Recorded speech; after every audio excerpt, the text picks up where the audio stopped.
एक भिखारी होता है और वो अपनी जिंदगी लोगों से भीख मांग मांग कर ही गुजारता हुआ रहता है। अब एक दिन वो ऐसा सोचता है कि आज मैं रेलवे प्लेटफॉर्म पर जाकर भीख मांगूंगा। अब वो जनरली चले जाता है और लोगों से भीख मांगता रहता है। अब उसकी नजर एक ऐसे इंसान पर पड़ती है जो टोटल रॉयल होता है। रॉयल का मतलब ये है कि जैसा एक बिजनेसमैन होता है, वो कोट पैंट पहना हुआ होता है, हाथ में अंगूठियां होती है, घड़ियां होती है ना, उसकी जो शूज होती है वो टोटली पॉलिश होती है। तो उसे देखकर वो सोचता है भिखारी कि जरूर ये कोई रिच पर्सन है और इसके पास अगर जाके मैं भीख मांगूंगा तो पक्का ये कुछ ना कुछ तो मुझे अच्छा देगा। तो वो क्या करता है, वो चले जाता है उसके पास। अब जाके उससे वो भीख मांगता है। अब जो रिच पर्सन होता है वो कहता है कि मैं तुम्हें भीख क्यों दूं, बदले में मुझे क्या मिलेगा।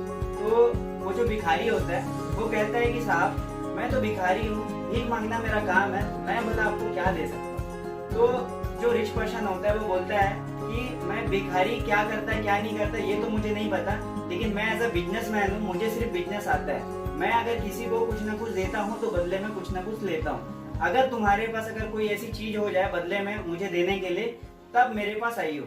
तो वो भिखारी चले जाता है और मन ही मन सोचता है कि जो बिजनेसमैन है वो कुछ तो बात सही बोला कि मैं लोगों से भीख मांगता रहता हूँ, बदले में उन्हें कुछ नहीं देता। आज दुनिया में हमको जो भी चीज मिलती है कहीं ना कहीं हमको उनको चुकानी पड़ती है। अब वो सोचता है कि मैं क्या दे सकता हूँ क्या दे सकता हूँ। ऐसे करते करते वो पहुंच जाता है सड़क के किनारे। अब सड़क के किनारे उसकी नजर एक छोटे छोटे सुंदर सुंदर फूलों पे पड़ती है। अब वो सोचता है कि ये अच्छा विचार है, अब मैं लोगों से जब भी भीख लूंगा उनको बदले में कुछ ना कुछ फूल दे दूंगा जिससे उनको भी अच्छा लगेगा। अब वो जनरली यूजुअली ऐसे ही करता रहता है। वो जिन जिन लोगों से भी भीख मांगता है वो उनको एक फूल दे देता है और जो लोग उनको भीख देते हैं वो भी खुश हो जाते हैं कि ये बहुत अच्छा भिखारी है, कम से कम कुछ तो दे रहे हैं हमको। तो ऐसा सिलसिला चलता रहता है। अब एक दिन ऐसा आता है कि वो जो बिजनेसमैन रहता है वो फिर से उस भिखारी को दिखाई देता है। अब वो जाता है उनके पास और कहता है सर आज मैं फिर से आपके पास भीख मांगने के लिए आया हूँ। अब जो रिच पर्सन होता है वो फिर से यही सवाल करता है कि क्या आज आपके पास कुछ है। तो बोलता है जी आज मेरे पास आपके लिए कुछ है।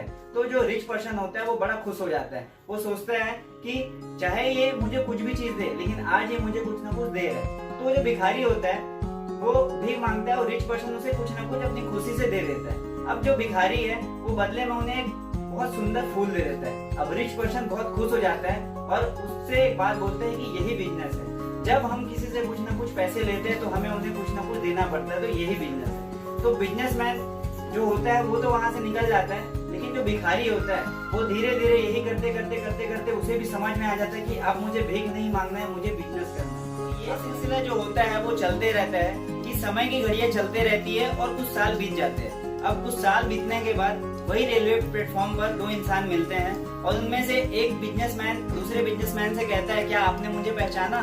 तो बिजनेसमैन बोलता है कि नहीं मैंने तो आपको नहीं पहचाना और मुझे नहीं लगता कि इससे पहले हमने कभी मिले।